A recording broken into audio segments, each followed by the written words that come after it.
Hi, and welcome to the Boat Princess podcast. My name is Nicky Vaux, and I'm your host. I am a boat owner, a marina owner, a director on the Marina Industries Association, and a huge advocate for boating. In this series, I'm sharing the stories from every nook of the boating industry with the intention of encouraging more women to join me and for more women to get behind the helm too.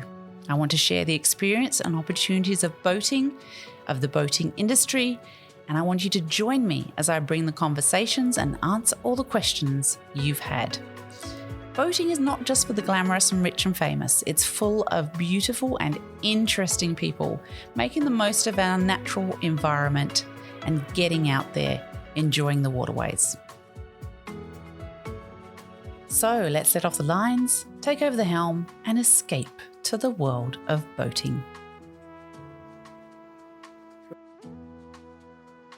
Welcome to another episode of the Boat Princess podcast. I am with two lovely ladies here at Princess Yachts in Plymouth. I have Danielle Dickinson, who is head of dealer marketing, and Emma Cotton, who is head of communications. Welcome, ladies. Hello, thank you for having us. It's nice to have you here. Now, normally I talk to my guests about their careers and how they've got here and all those sorts of things, but Emma and I were having a little bit of a chat at lunch, and it suddenly occurred to me, and this is when some of the big podcasts come around, because we spontaneously think of something that we really actually need to discuss on this podcast, and that is that there are some challenges that are particular to women in the workplace, and one of them is, of course, having children and leaving the workplace and coming back to the workplace after you've had children.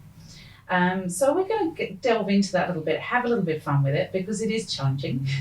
We do have some great stories from it. It's a roller coaster. It's a ride for sure. So Emma, I know you have had a very illustrious and successful career over a broad span of different types of companies. But part of that was you left the workforce at one point to have children. Can you tell me a little bit about how that was for you? Yeah, we were still living in London at the time when I had my son, who's now 15. Troublesome teenager. Actually, he's not troublesome at all. He's absolutely delightful all of the time. And honestly, how much did he pay you for that? Definitely not enough. I think we talked at lunchtime about just how expensive children are by the minute. And so yeah, had my son at St Thomas's in London, and sort of had 6 months off and went straight back to work, and he was in nursery, and so I wasn't off for very long. And that maternal guilt, which is ever present the minute you've had a child, I mean, you're immediately feeling guilty about literally everything. What are they eating? What are they not eating? How much are they sleeping? Are they not sleeping? Who are they mixing with? I mean, this is, it's just a complete sort of messes with your mind, really, doesn't it, in lots of ways. So he went back to nursery kind of full time, and, feeling a bit guilty about that. And we made a decision to move back down to Devon, where I'd grown up, and we, wanted children to have the same kind of upbringing that I had, going to the beach after school for picnics, learning to sail and water ski. And I'd got family, and lots of my friends that I'd been at school with had started at that point to gravitate back towards that sort of illustrious pull of the seaside, and starting to have, everyone's getting married and having children. And so, already there's a strong community there. And so we're like, right, we're going to do it. We were buying a business, and my husband's company had an office down in Devon, and so it was all going to be great. And I at the time was a director for a marketing agency in London, working with big FMCG clients like Coca-Cola and the like. And so I went in to resign, and my boss at the time, who's still a really great friend he said, I don't want you to resign. How can we make this work? And he's always been very pro, he likes, as we talked about over lunch, actually loves recruiting women who have come back from maternity leave, because they're focused on, the job in hand. They're always time poor, and so they're juggling, and they're quite efficient. Yes. He said, how can we make this work? And I'm going back sort of 13 years now, this was. He's like, you go down to London, we'll pay for you to come up once, twice a week. The board meetings once a month, the invite would go out subject to childcare that I had in place, and they would move it if there was a problem. Wow. So it's, it was, a bit ahead of its time in some respects. I mean, I think there's, probably come on to it later, but I think there's more of an understanding of that flexibility required by employers and employees, and it's a two-way thing on the back of the pandemic. But so we did that, but I stopped being full-time. So I said, I can't do full-time. He's like, do 2 days a week, hours that suit you. It might be half an hour one day, it might be a whole day in London the next, it might be nothing this week because the kids have got, things on. There might not be a project, and it would be very flexible. And so that's how we did it. But I stepped out of that, corporate climbing the ladder environment because I wanted to be doing the school runs. I went on and had another child. And whilst I was still keeping my hand in a little bit and helping run the family business and doing a bit of consultancy, it was stepping away from the 9 to 5 office environment, which was daunting at first, absolutely, because your career's always defined you. I think before you have children, that's the first thing you kind of talk about. Who are you? What do you do? Yeah. And so it was a complete change of pace. Great to have been able to have the opportunity to be around, but I don't think you notice the difference until you then find that you need to go back to work. Yeah. And that's when you actually felt. And I always find it fascinating when women say, I was only doing a little bit of consultancy and a little bit of that, a little bit of this. And actually you're doing so much more. You're kind of justifying it because you're not there full time. Therefore, it's just a little bit of something on the side, as well as juggling the children in the house and the blah and the this. And it's, parenthood it's a full-time job in itself. Of course, like there's no sort of switching off from it. You get home at the end of the day and that's it. It's full on still. And whether you've got children who are very young or sort of slightly more grown up, there's definitely different ends of that spectrum. Emma and I have been talking about all the different clubs and activities and various things she's ferrying her kids off to, and I've got the other end of the spectrum, a 2-year-old at home, and so that's sort of still knee deep in the chaos of toddlerhood. It's no sleep. Some sleep. It's yeah, but when they get older, they go to bed later. I'm like sometimes thinking, could you please go to bed? I'm exhausted. I mean, I don't feel I can go to bed before the children, but I do think they need to start, at least having some consideration for the older folk in the house. So, Danny, we've delved a little bit there into your current situation, which is, I guess, very different to Emma's in that you're in the start of that whole having children time of your life. So tell us about your experience of that. So I've got a 2-year-old little boy at home and another baby on the way due in a few months' time. And so it's been a complete life-changing experience, which I always knew it would be. But as Emma says, it's a huge change of pace to your life. I went from 10 years working at Princess and then suddenly to step away from it all and to no longer have that sort of huge defining sort of part of your life, that is your work, and something like you feel very strongly and passionate about. I wouldn't have been in this industry for as long as I have if I didn't love what I do. But suddenly stepping away from that to then the chaos of nappies and sleepless nights and everything that entails, sort of it's a huge step change. And then sort of coming back into the work environment off the back of that, sort of I took about 9 months off completely and then sort of did a bit of a phased return. So came back on a sort of a stepped part-time basis before coming back full-time after having 12 months in total. And it's a huge adjustment. It's trying to kind of refine your place in the world. And because obviously things have moved on dramatically sort of in that time, because a year is it's a long time in the calendar of events and sort of things that happen, and then having to try and sort of reestablish yourself. It's quite a daunting thing to do, sort of when you've had such a long time of sort of being just in the thick of it and involved in it sort of to the fullest degree, then stepping away and coming back, it can be pretty daunting. Yeah. So we were discussing earlier, weren't we, Emma, that it knocks your confidence a bit. There's definitely an element of that. I think as I said to you earlier, I suppose I was probably out of the 9 to 5 for I'd say 5 years, and I got to the point where both the kids were well established in primary school and settled into routines, and I was doing some work from home, but I needed something else. I needed to get back into it, and we're fortunate that my husband runs the family business and so has flexibility to, if I'm not doing a school run, he can do a school run, and and very much have a shared responsibility for our kids, and so it's I'm really lucky to have that support and that partnership, but I felt that for my own, I think I phrased it at lunchtime that before I spontaneously combusted and my brain exploded into a million different pieces of whatever, that I needed for my own sanity and to, stop all the grey matter from completely dying off, I needed to go back in to that corporate environment. And so I did, and I joined a drinks company as their marketing communications director, and that was great. But I went from sitting on a board of a marketing agency, the only woman ran the table, which that's fine. That's quite often been the case all the way through my career. But I'd sit in these board meetings and you were the bright young thing. I was always the youngest around the table. And then I kind of went back into corporate life, and suddenly I was just a little bit old. Not old, but I wasn't the young, now I'm one of the older people in the team, as opposed to being kind of like senior and young, if you see what I mean. And so that was absolute readjustment that kind of knocked me sideways a little bit. And then there's the confidence thing, things do move on, especially in the digital sphere.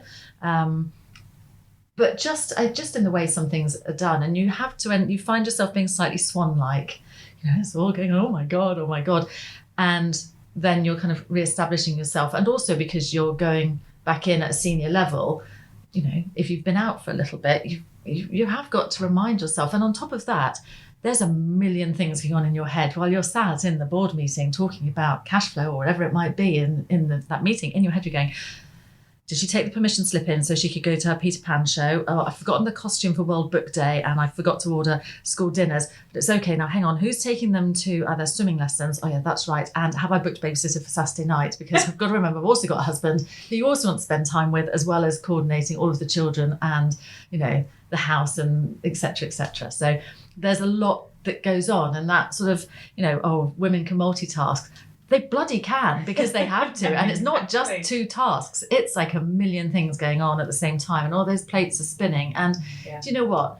We're going to drop a few. Yes. And what we have to do is not beat ourselves up when those plates smash, because they will. Yes. You can't do it. Just can't do it all. And it is the mental load. It isn't just the physical to-do list. It's, all the stuff that's going on, all those cogs turning in your head, because we think that we got to be in control. I'm a control freak, but, the things you feel you have to be in control of. And actually, sometimes it's okay to go, can you help do that? Can you do that?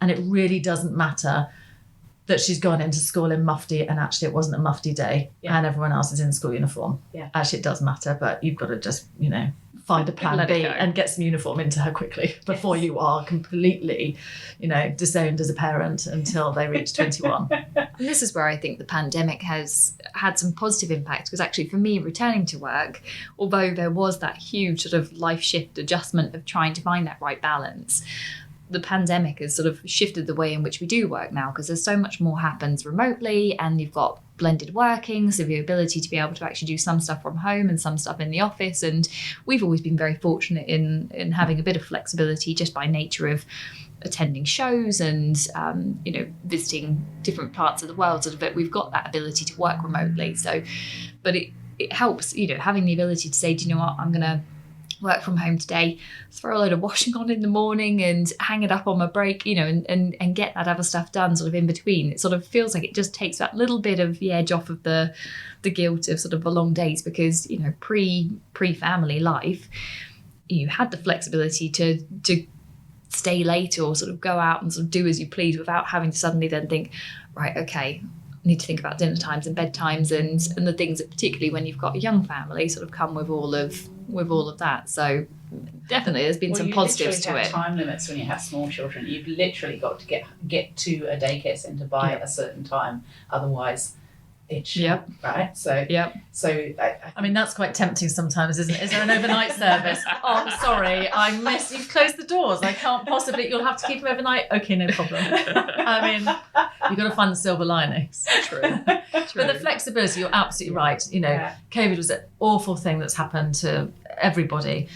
But you have to try and find some silver linings from terrible situations. And I think that in every walk of life. And, you know, one of the things is flexible working. And, you know, the marine industry it's a male-dominated industry, which is fine, but I think has always been fairly traditional in lots of ways, with not necessarily a consideration to what the shift patterns might be because of school pickups and drop-offs. And I think that's where, you know, COVID has started making companies be just that little bit more agile and thinking, we do want to have more women in the business, and we do want to support the women that are already in the business. So how can we do that from a company perspective? And that is looking at the start and finish time of shift patterns. That is the flexible working. I mean, for me, you know, my youngest is just in her last 3 weeks of primary school before she moves to secondary school, at which point, you know, I will absolutely not be allowed to walk her to school because that is the absolute height of embarrassment. We are so cringeworthy.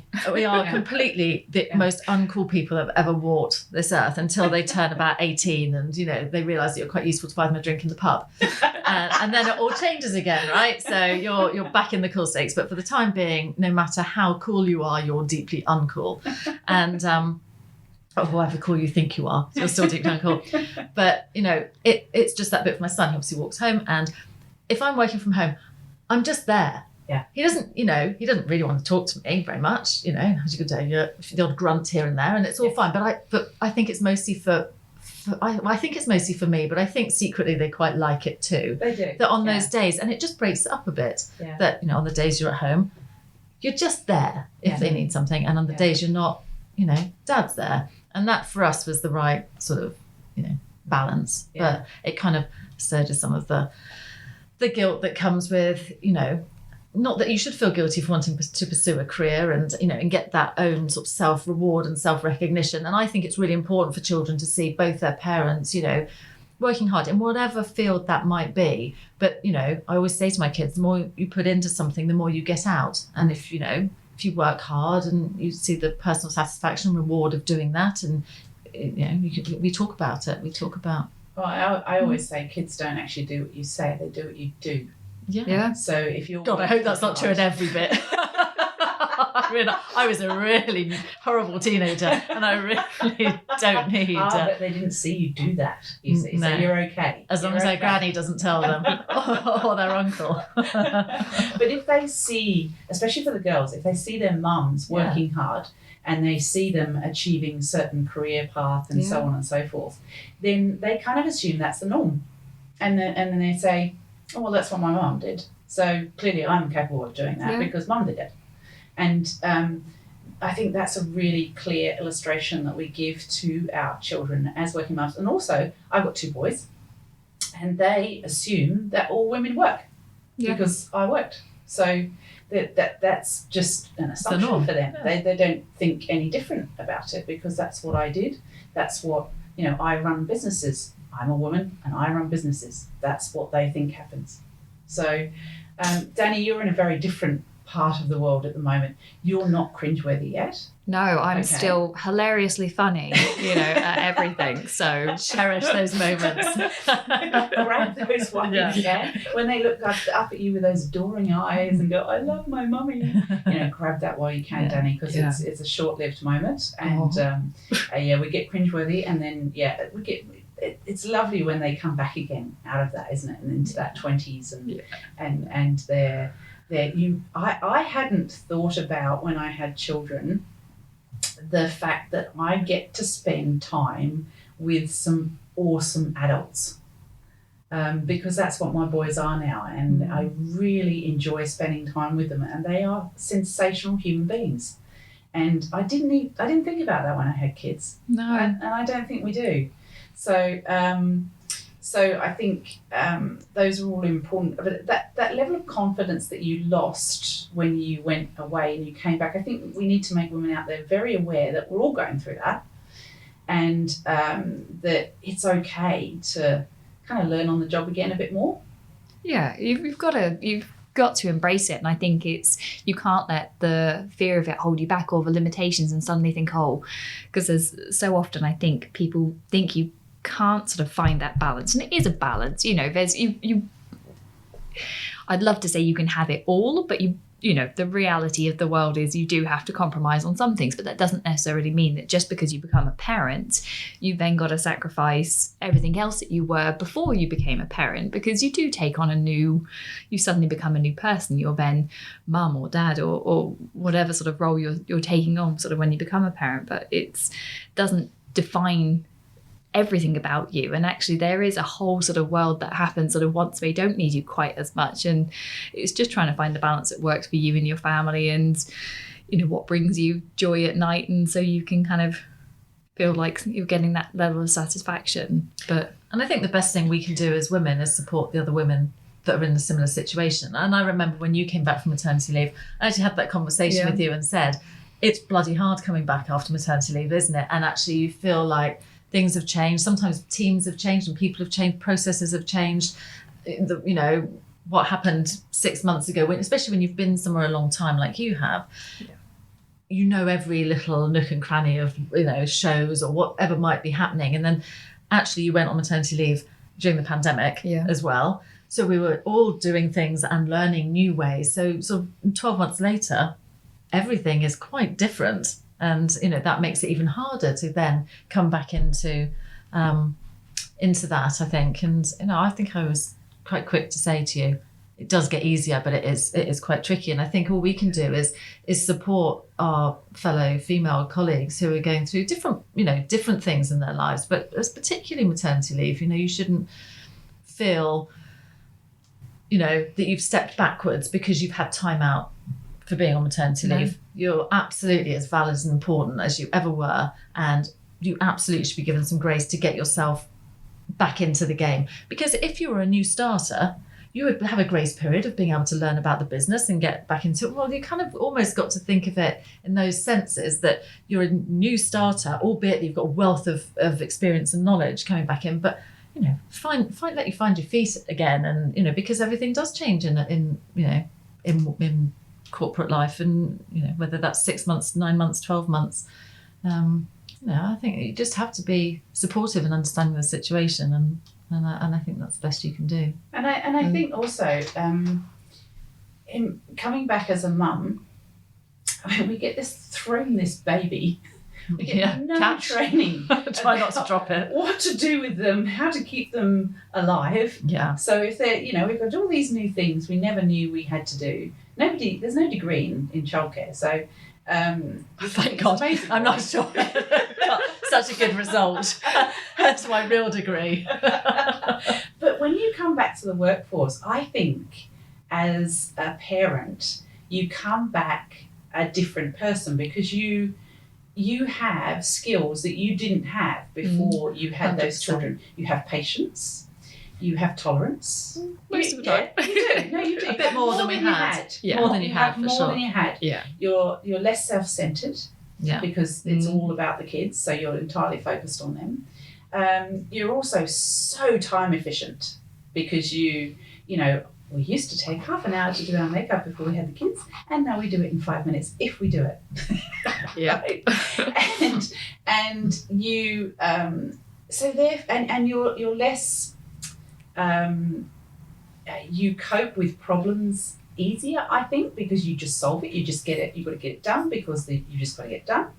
And you also are less. What's the word I'm looking for? You're less dramatic, because you're sort of more. You're definitely calmer, because perspective is different, isn't it? You've come back to a much. You have to roll up your sleeves and just get on with it. And, this has been the same experience I've had talking to other friends in the past. Maybe a friend who once upon a time, if she was feeling a bit under the weather, would just be the kind to kind of climb under the duvet and just take the day off sick. And, she had a family, and then suddenly it was like, can't do that anymore. And so it was just, I think your resilience becomes a lot stronger, because actually you can't just drop everything and say, I'm going to have a duvet day today and just not think about anyone, because unfortunately, sort of even if your corporate life sort of might stop at the office door, sort of your family life and everything that entails, you've still got to feed them, clothe them, bathe them, and keep them alive generally, when they tend to, at the age my son is, do everything they can to oppose that. I think that's a great word. Resilience, I think, is a brilliant choice of word there. And I don't think, you don't want to paint it as a negative. Having kids is the best thing I've ever done in my entire life, and that will remain the case for as long as I live. And I wouldn't change a thing. And that doesn't mean that it's not okay. It doesn't mean that it's bad to say sometimes it's really hard, and that's okay too. And it's a juggle, and there are days when you do actually want to climb under the duvet, and sometimes the bottle of wine, and just like down it, close the door, and wishes that all went away, and just go, let me get off for a minute. I just want to get off. Yes. And that's okay. And it's great if you've got a support network around you to kind of support that kind of like drunk duvet moment, or whatever that might, whatever it is that you need to do. Yeah. But I think you're right. Resilience is the thing. Resilience in the workplace, because, and that's not, I think in some environments there are people that, you weren't here, you're on maternity leave, so you wouldn't, and there's almost like, not a lack of respect, but there can be, and certainly not here, but at Princess, but I've got a friend of mine who came back from a year off from maternity leave and just felt that she was very much treated as a second-class citizen because she'd missed a year. Yeah. And wasn't as, up to speed with things. Well, hang on, that comes back to the bit that I was just talking about. It's like, give people that period of grace to get their feet back under the table, support them through those and that transition, because it's a transition, because it's not going back to how it was before you left.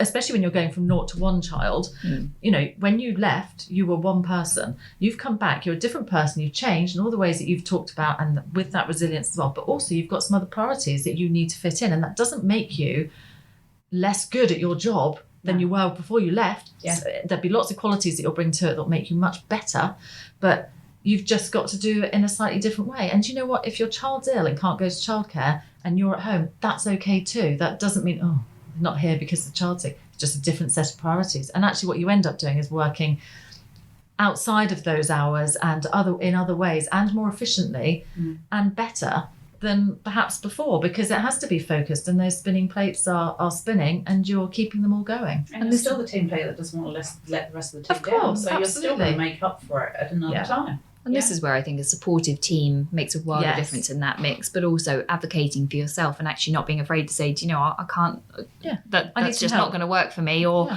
I need that little bit of extra time to sort of get up to speed on this because I've had a bit of time out, and not be judged for it. Yeah. Absolutely. And that's where we all, the rest of the team have to be supportive. And, we're very lucky because we have a really supportive team.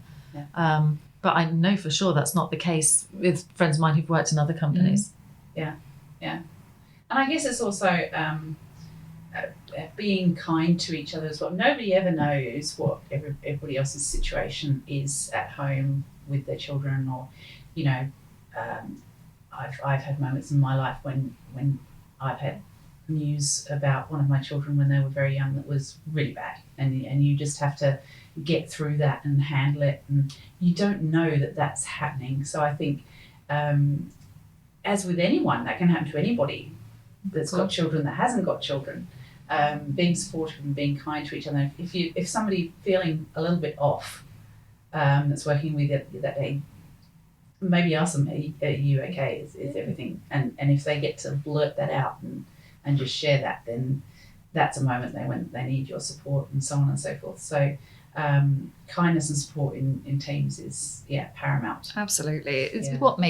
It's the difference between make and break for a lot of teams, because actually you get out what you put in, and if you don't have a supportive environment for your team, whatever their circumstance be, whether or not it's sort of supporting a working parent or whatever else it might be, it all falls apart. So you definitely get out what you put in. So I guess what we're saying to the girls out there that work and then have children and then come back, that it is okay. It's all okay. You can do it. You can do it. And why shouldn't you do it? And it's good. It's good for your children to see resilience and to see a busy working mum who will also, and actually when you're a busy working mum, you really make an even bigger effort to carve out time, quality time with your kids as well. But you know what? It's also okay to have children and go on extended maternity leave and not feel you've got to rush straight back to work. Because what's okay is what works for your family setup and what you're comfortable with. And any which way is fine because it's your choice and there should be no judgments about that. And, and when you do decide you want to come back into work, whether that is after 3 months, 6 months, 12 months, 5 years, 10 years, 20 years, even if that's into a different type of industry, well, yeah, but view it as an exciting challenge in the next chapter and not as a really scary, onerous thing that is almost in the too hard tray, because it's never too late and it's not. It's a new learning, exciting chapter to embark on. Yeah.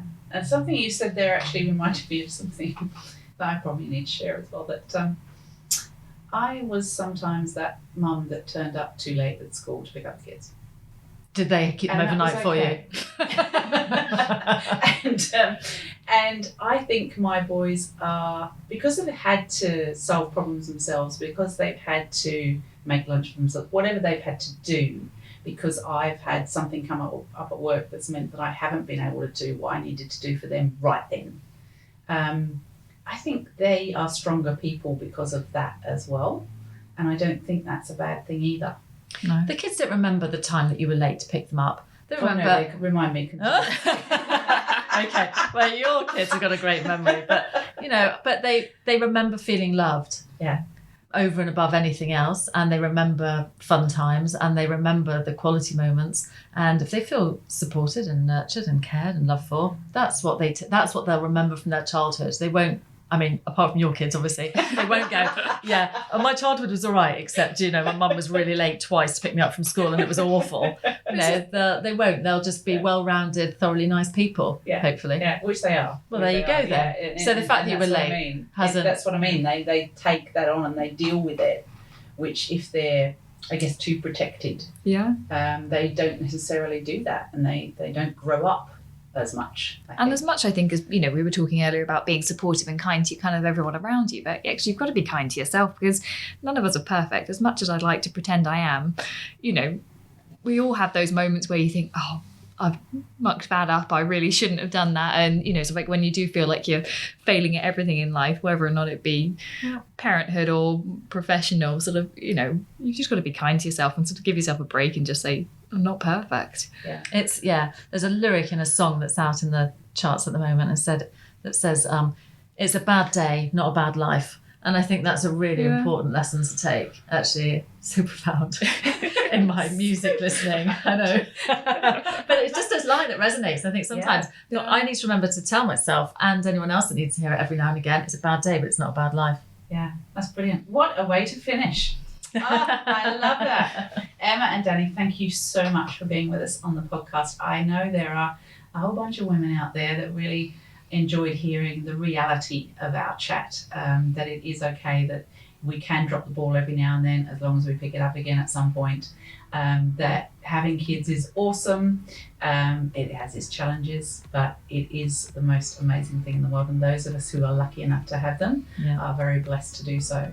So it's been lovely having you here, girls. I've really appreciated your time. Thank you so much, Emma and Danny. Well, thank you, Nicky. You're Great welcome. to chat. Really enjoyed it. Thank you. And that's another great episode of the Boat Princess podcast. I look forward to seeing you on the water soon.